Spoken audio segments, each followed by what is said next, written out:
They might have this could be the steal of the draft. This absolutely could be the steal of the draft, and it happened to the Kansas City Chiefs.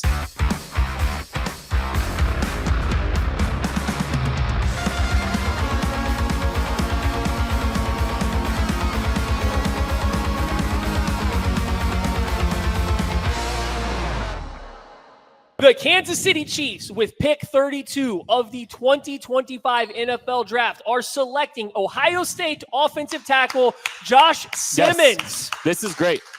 This is one of the best picks I think that the Chiefs possibly could have made, especially if they're going to be sitting back at pick 31. And oh, by the way, they traded back one spot and got pick 164 in doing so. This is a slam dunk pick for the Kansas City Chiefs. Josh Simmons is here to help solve the left tackle situation that has ailed the Kansas City Chiefs since Eric Fisher left. The Chiefs have had to do a lot over the last few years to try to figure out and solve the left tackle position. They have been scrambling, some would say. They have thrown a lot of names. They have thrown a lot of bodies. They have thrown a lot of draft picks at the left tackle position, try to solve it. And they finally have a player with top 15 talent in this class. They finally put the talent out there. They put the talent to the position. They've added guys. They've added bodies. They've taken all these swings, but now it's the pick. It's the guy. They take the guy that in any draft class has the potential to go top 10 if it wasn't for a health concern.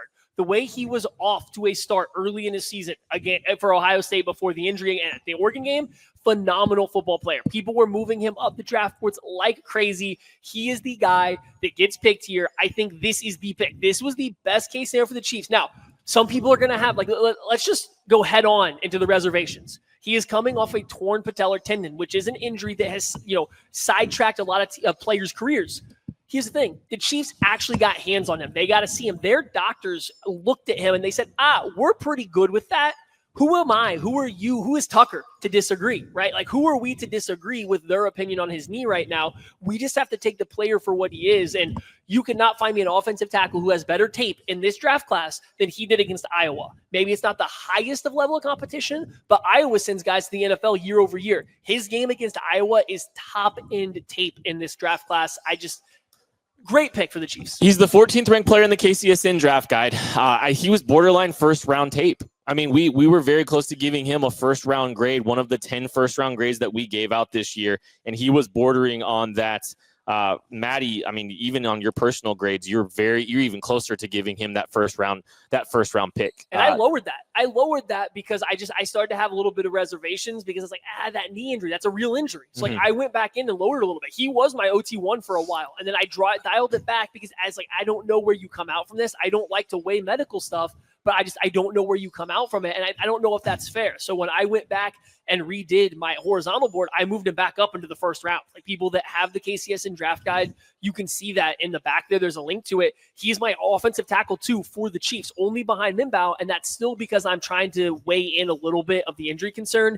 Him and Mimbaugh were my number two, 1-2 tackles tied with each other. So let's just talk through a little bit of the logic around grabbing Josh Simmons here. Okay, so yeah, the Chiefs did just grab Jalen Moore in free agency. And one of the first things that they do, and I think the first move that you heard from the Kansas City Chiefs in free agency was, let's grab Jalen Moore. Let's secure the left tackle position. And then, there was a lot of buzz that the Chiefs were done. They're not a fan of the left tackle group. They don't love this left tackle class. And that was a buzz that came out, early on in the pre-draft process, right? But since, lately, it just seems like it's been trending in a direction where this is the kind of pick that the Chiefs could potentially make. Jalen Moore is at left tackle. You don't have to play Josh Simmons immediately if he's not ready. Yeah. Josh Simmons has some runway now. Yeah. Jalen Moore is a floor of a left tackle that is signed here for 2 years. Josh Simmons has time to recoup, to recover. He has time to, ease himself back into football. You don't have to play him day one. You don't have to rush him back if you don't want to, or if the tape or whatever, if the performance doesn't justify it. Yeah. Okay. So we go there. Let's say Jalen Moore works out. Okay, let's say Jalen Moore has a fantastic year at left tackle. Josh Simmons, fantastic. You got stable left tackle play. And that spending a Jalen Moore contract and a first-round pick to make sure you got great tackle play is worth it. Simple. Point blank. Whatever investment you make. Real quick, let me go a step farther. Let's say Jalen Moore plays well enough, and Jalen Moore stays at left tackle, and you want to keep him there in 2026.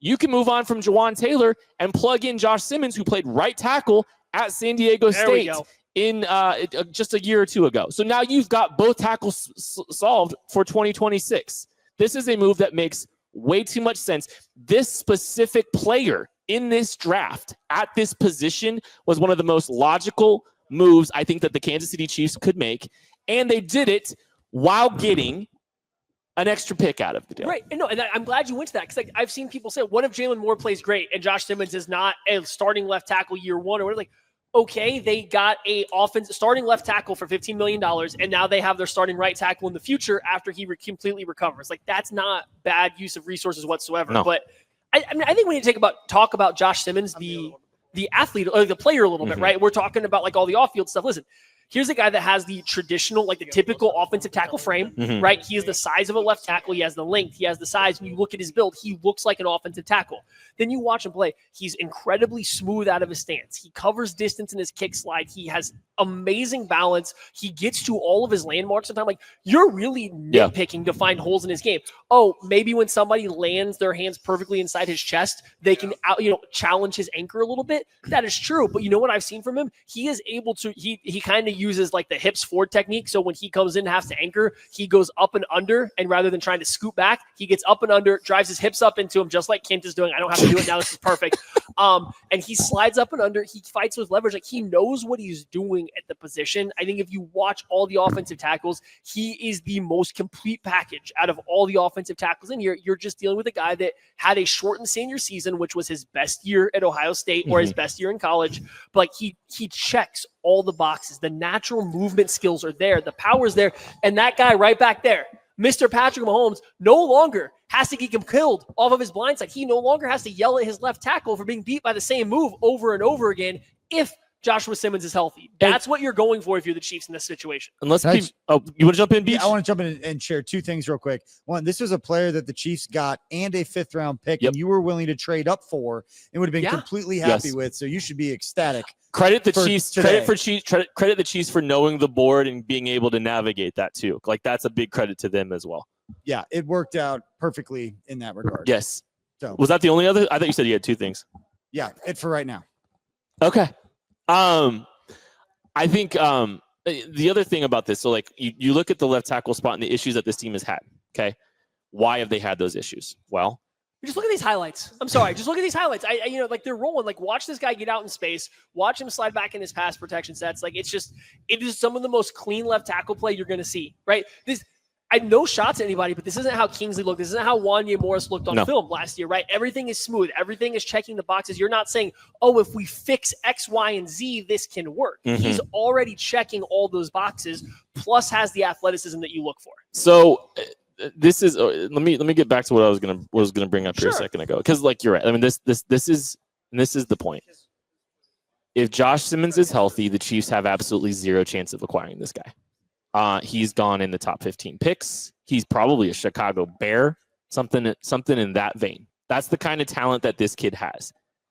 The reason the Kansas City Chiefs are in this situation that they are at the tackle spot is champagne problems. They just went on the greatest 3-year run in the history of the sport.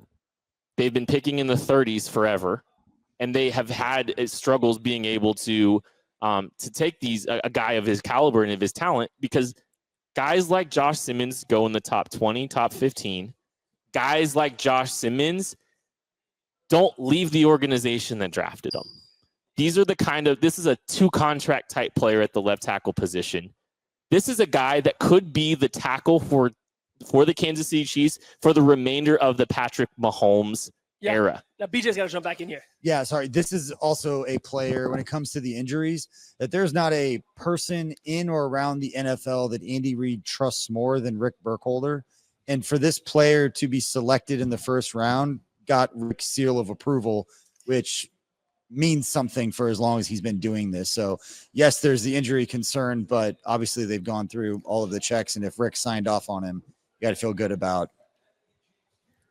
You got to feel great about it. And like I'm trying to think of other medical issues or medical risks that the Chiefs have taken recently. I'm trying to think of one off the top of my head. I mean, Trey Smith is a different situation. Yeah. But like he comes to mind, like they're not taking. Listen, this is how I always say with it. I'm not a doctor, and I've not had any like interactions with Joshua Simmons. I don't know what his knee is doing. I have no idea, and I wouldn't know what I'm looking for. Guess who does? The Chiefs. And they looked at it and they said, you know what? We feel okay with that. Who am I to tell them that they're wrong at this point, right? Sure, I try to play armchair GM and say if I don't like a pick that they make or a signing that they make or something like that. But like, I understand that I have no idea when it comes to medical stuff whatsoever. That is for them to decide. So if they are making this pick, I assume that they are saying we believe that that guy's going to be okay. He's already doing sled work and running, for as far as I understand, right? Like squatting 225 pounds. Okay, listen, 225 pounds isn't enough for me to really take. I don't know what I could squat right now. Well, that's a problem for you. Okay, listen, the sled push matters. The 225, okay. And so let's say the sled pushing matters. He's getting back into shape. The Chiefs looked at him and said, "Hey, we're okay with that." I can't fight that. What can I possibly say? You can't to push back on that. So all I can do is look at the player. And if you want to tell me he didn't play the highest level of competition, I can hear that argument. But then I say, well, look at the best team he did play, and it was Iowa, and that was some of the best film out there. Mm-hmm. He did everything you can ask for in that game for Ohio State. So I have a really hard time, especially at pick 32. Yeah. We're at pick 32 right now. What are we talking about? This is a spot where teams are desperately just kind of swinging for players. In a quote-unquote bad draft, they get a guy that might go top 10 in other drafts if he's healthy. I don't know, man. This seems like one of the safest plays. The picks, not safest, but like one of the best picks to take. I'd like to give you guys an update because if you remember, at about 7:53 p.m., there was a super chat that was sent. I do remember that to the KCSN to the YouTube channel from CRX Construction that says, "If the Chiefs draft Josh Simmons, I'll donate $500." Woo! And while I can confirm that payment through, we do have the payment for $500 from CRX Construction. Appreciate you guys at CRX Construction specifically for all the great things you guys have done so far already today. Shout out CRX Construction. Thank you so much. We really appreciate your support there. What a great day. Thank you for helping us support Therese Paylor and our All Juice internship opportunity that we are raising money for because the Power Mizzou and the Howard University the scholarship programs are fully funded. Which is incredible. Cool. And so now we're trying to do some different things here as well to try to, help continue Therese Paylor's legacy. So thank you for supporting that. And by the way, if you want to jump in, you have until Saturday. You can jump in through Saturday. Links are in the descriptions of the show. If you want to donate money, you're entered into a raffle to win a variety of tremendous prizes that are available in the raffle. And we are already at $6,000 as of this recording on Thursday night. The goal is always 10. And we might have to set that goal even higher. This is absolutely great. But there's all kinds of great memorabilia, autographed memorabilia that we are offering up in this raffle. So link is in the description of the show if you want to donate and support Therese. Can I rip through some comments? I'm just going to read them because I don't want to have to chase them all down. Somebody asked for a can't squat challenge to go along with a 3-cone challenge. I think that's fair. Boy, I'm going to have to work out Based on what you just said to me, I agree that that's a pretty good one. Saw some other people saying, there wasn't a better talent available than Josh Simmons. I agree with that. Like, if you guys want to keep putting some comments in there, we can have Tuck throw some of the newer ones up on the screen as we go through. But this is what we wanted. This is what we wanted. We had a conversation probably off air a couple days ago, like, hey, are you disappointed if it's not Josh Simmons at this point because so many people were drawing those connections? Well, I'm going to read something from Jeremy Fowler here real quick. And this is important too because now it's out a little bit. It's fine. Several teams agree. Sorry, this is good though. Josh Simmons has the best tape of any offensive tackle last year. Correct. Agreed. And they aren't very concerned with recovery on the torn patella tendon. More of the concern is the maturity and the character side, but he's going to the ideal veteran-laden place. So there has been some buzz about some character stuff too. I don't know if we've spent that much time talking about it, but there is like a little bit of that as well. I hate immaturity stuff because I don't know what that means. Yeah. Sam McDowell also reporting that Andy Reid, after the pick was made, says that the Chiefs medical staff did a lot of work on Josh Simmons. Says, "quote He's in a good place." They had him in a top 30 visit. They did probably did combine work and they did the top 30 stuff. Like they did all their work. The immaturity stuff, I guess, matters because Wanya Morris had some questions coming out. Mm-hmm. Kingsley had some, hey, do you have a fire for the game? Questions coming out. And, maybe those two didn't work out the way a lot of fans wanted them to. We'll see on Kingsley. It's still up in the air. So I get that one a little bit, but what is immaturity? Right? I just don't know what that means yet. Nobody's explained what the issues are. We've heard rumblings about Tuck's coming back in. But we've heard rumblings about what some other people's immaturity, quote unquote, are. What are his? I haven't heard. Matt Derrick is also reporting on that presser. He said that Andy Reid calls Josh Simmons a phenomenal athlete, says Rick Boulder put him through a series of tests on his knee, but he also doesn't know if he'll be available for rookie minicamp next month. I know a lot of the reports that we saw kind of coming out on Monday were it's probably mid-August that he's going to be cleared to be able to do football activities, which would be mid-training camp. Sam McDowell is saying that Andy Reid is saying that he'll definitely be ready for training camp. Okay. So well, some point in training camp doesn't necessarily mean day one. It's not a guarantee of day one. It would make sense that he misses rookie minicamp with that injury. It takes a little bit. Squatting 225 isn't a good barometer for a 320-pound player, right? That doesn't say that you're ready to play football. It might take some time, but again, that's okay. That's fine. You don't need this pick to happen right now. This is a guy that can play later in this year or next year. So phenomenal pick. I think it's good that the Chiefs are getting out, not ahead of it, but saying hey, we did all this extra work on this player just so people can have a little bit of ease of mind on this, because they didn't take him on a whim and just say, oh, we hope his knee's okay. They put him through the paces to make sure it worked. Yeah, they've done the extensive work required, and I think they've dug in as far as they possibly could. I think BJ has some more. Yeah, I just want to give a quick shout out to Herbie Teope. He's on we're gonna call it short-term IR right now. He's doing okay, everything's fine. He's on short-term IR. So he would be at Arrowhead right now and asking questions for Coach Reed and stuff. He's at home. He'll be there soon. Oh man. But shout out to Herbie. So next time we do these shows, hopefully on Saturday, when we're reporting on the questions being asked and all the pressers, Herbie from KC Sports Network will be there asking the questions, covering it. So pretty cool. Shout out to Herbie. I know Herbie's watching. Herbie. I know Herbie is watching and listening back home. So we're thinking about you, buddy, and we can't wait to have you out there soon. Yep. Let's go, Herb. I got a comment I want to throw up from Ross. She says, loves the way KCSN supports the community. Great work as always. Kent, Matt, Tucker. Go Chiefs. Our guy Raj. Okay, listen. Good seeing you, buddy. Hope you're doing well, man. Okay, do you have any more for Josh Simmons? Because if not, I think should we transition to just a quick touch on what tomorrow looks like? We definitely will be doing that, but we're gonna close things out here a little bit on Josh Simmons. He is the 32nd pick for the Kansas City Chiefs. Boom, boom. They secure a tackle. They get an extra pick. Before we move on, before we get out of here, grade the pick. What do you give it? A++.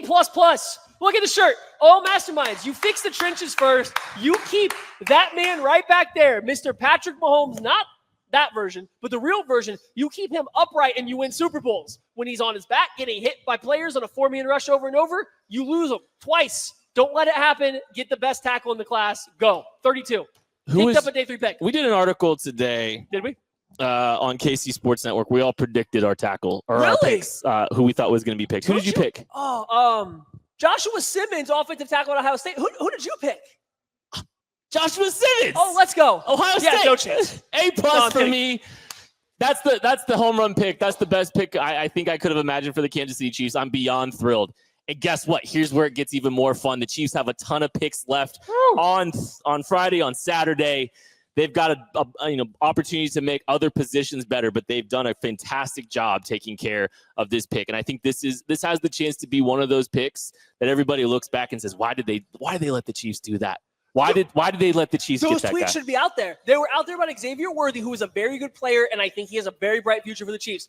There should be more of these tweets right now than there was last year. There should be. There absolutely should be. He's a better prospect, if healthy, than anybody the Chiefs have taken in the past 7 years because they've been picking at 32. This player doesn't get there. I just think that people are sleeping on offensive linemen in general. They might have this could be the steal of the draft. This absolutely could be the steal of the draft, and it happened to the Kansas City Chiefs at pick 32. Kent Swanson, Matty Lane, celebrating the Kansas City Chiefs selecting Josh Simmons, the offensive tackle, out of Ohio State. Woo.